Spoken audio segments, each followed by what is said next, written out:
Have you ever really stopped to think about your voice? I mean, not just what you're saying, but the incredible machine that's actually producing the sound. We tend to take it for granted, but honestly, it's one of the most complex, high performance systems we own.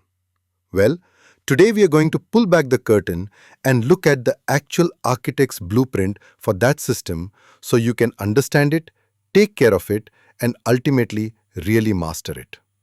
It really all boils down to this one question, right?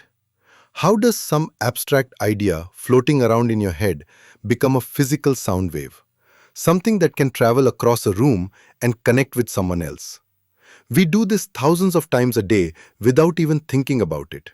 But the journey from thought to sound is, well, it's pretty incredible.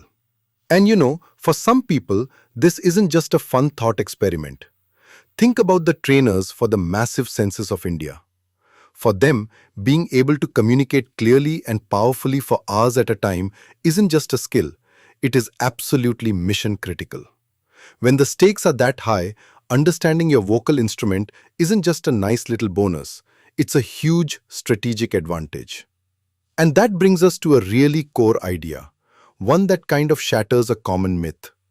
We love to think that great speakers are just born with some natural gift, but the science tells a different story. It shows us that powerful, effective speaking is a complex physiological process.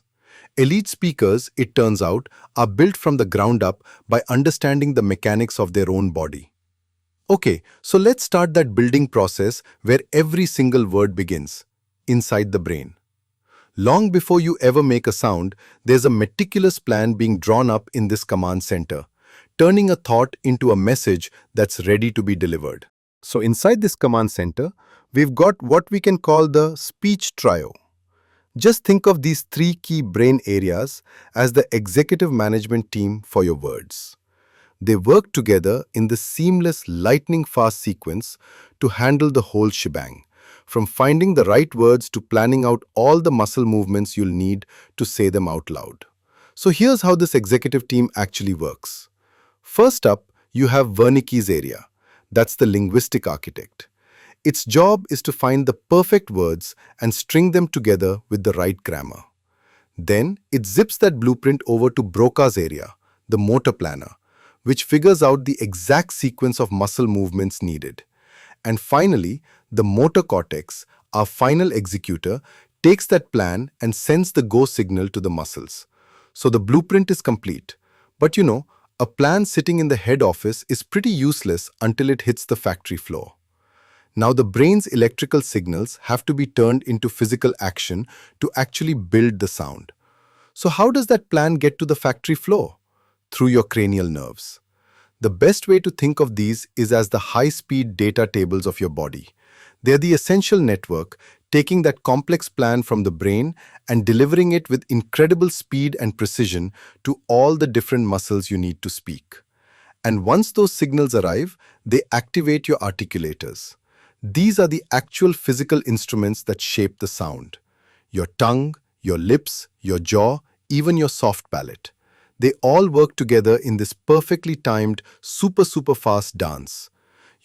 If you've ever found yourself mumbling, it's often because these instruments aren't being used with enough precision. Each one has a very specific job to do in sculpting that final sound. Okay, so we've seen the design phase up in the brain and the production phase down in the body. Now let's put it all together and look at the complete six-step master blueprint that takes an idea all the way to a spoken word. And here it is, the whole pathway from start to finish. It begins with just an idea, which gets planned out linguistically and for the motor movements. That plan is transmitted as a signal which activates the muscles, and finally, sound is produced. It's just this perfect sequential cascade of events. Now, this is maybe the most important thing to get from that whole process. Your voice operates like a chain, and the final quality of your speech is only as strong as the weakest link in that six-step chain. A tiny breakdown at any single one of those stages can compromise the clarity and impact of your entire message. I mean, think about it. Have you ever been really stressed out or nervous and suddenly you're tripping over your words? You just can't get them out right. Well, that's a real-world example of this chain breaking. The stress disrupts step 3, the motor planning phase. It makes the commands getting sent to your muscles just a little less precise. Your idea is perfectly fine, but the execution, that's where it falters. So, understanding the blueprint and knowing where the weak points are is powerful stuff. But what's even more powerful is knowing how to maintain the system to prevent those failures from happening in the first place. So let's talk about system maintenance. And this chart lays it all out perfectly. Look at this, stress and fatigue. Bam, they hit step 3, motor planning, dehydration. That goes right after step 5, muscle activation, which can lead to that clumsy mouthful of marbles feeling. And even something as simple as bad posture can mess with your airflow, weakening the very last step, sound production. So, how do we defend against these things? Well, the pros use what's sometimes called a pre-flight calibration. It's basically a dedicated warm-up routine to make sure your entire system is awake, coordinated, and ready for peak performance before you even say a single word. And here's the routine. It's super simple, it's actionable, and it takes what, maybe a minute? You start with some controlled breathing to calm everything down. Then you wake up the key players, loosen the jaw, roll the tongue, vibrate the lips, and do some pitch glides to engage your vocal cords. It's like a complete systems check for your voice. Here's a great way to tie all this together. Bringing back that census example, think of your voice like one of those data collection tablets. You can have the best software in the world. That's your brilliant idea in your brain. But if the hardware, the wiring or the speaker is faulty, the data just can't get out. This little maintenance routine makes sure your hardware is working just as well as your software. So, let's practice how to do pre-flight calibration. Now, we will do a short breathing exercise. Please sit comfortably. Gently inhale. Slowly. 2, 3, 4. Hold your breath. 2, 3, 4. Now, exhale slowly.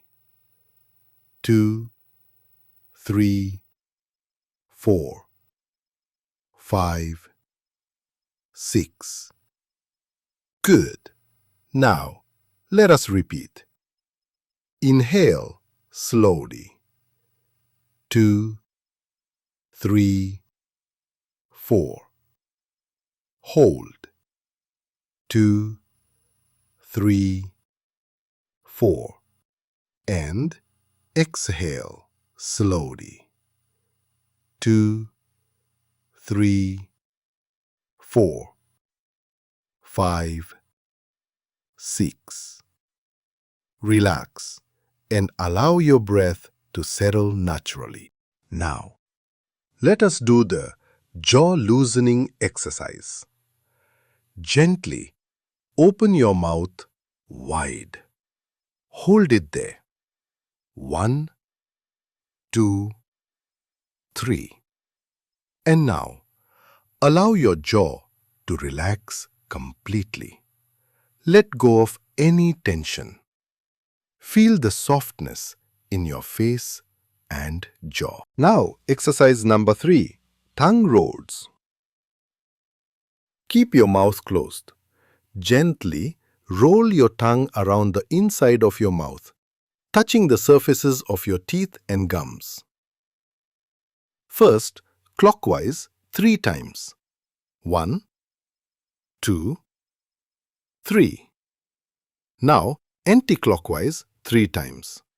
1, 2, 3. Very good. Now relax. Now, the next exercise, lip trills. Gently close your lips and push air through them, allowing your lips to vibrate. Brrrr. This helps to relax the lips and improves airflow control. And now, the fifth and final exercise, pitch glides. Hum on a single note. Starting from a low pitch, slowly glide your voice up to a higher pitch. Hum. Now, gently glide your voice back down again. Excellent. Your voice is now relaxed, open, and ready. Alright, so how was the practice experience? I'm sure it was mind-blowing. So let's bring this all home with what might be the most powerful idea of all. When you understand this blueprint, you gain control. It means you're no longer just a passive user of your voice. You become the active architect of your own impact. And that's really the bottom line here. A high-impact, consistent, reliable vocal performance isn't about getting lucky or having some natural talent. It's about engineering.